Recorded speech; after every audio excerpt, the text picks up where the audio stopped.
Oo. Hindi na pala. So, maybe this is good. Okay,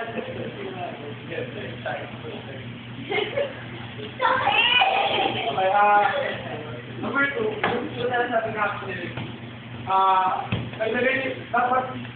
Dapat ito mag-gabi ito. Yan ang pinag-gabi. Mali kami English yung dapat mag-gabi ka rin magkahirap sa pagsalita sa Filipino English. Number 2, dapat mag-gabi na siya help each other. So, relate to each other more. Touch, dapat mag-gabi sa pangalan na yun.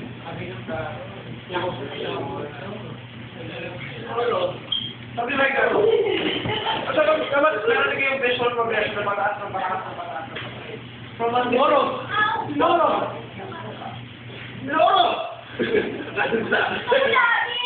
From a like this, from a sitting position like this, again ako sa ganito.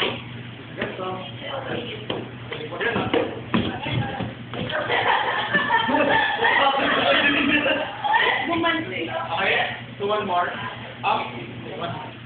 Tapos sabi natin yung, what is it yung spaghetti be happy, spaghetti makes me be happy.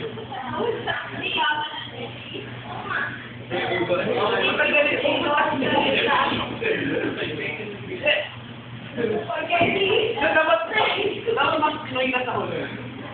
Kasi ganito yung progression niya. From a struggle from a struggle of language to a more Filipino whatever. And then yung huli, nagsisigaw na siya na a triumph question mark of other than ano yung ginagawa niyo nung ganyan? Struggle. Filipino identity. Dapat gano'n siya. From struggle to konti-konti, getting better, and finally. English pa rin pa. Kasi nahihirapan pa rin kami nun. Di ba hindi na pero kung may yabang, may Sorry sorry. Kasi gusto ko na sila. Hindi.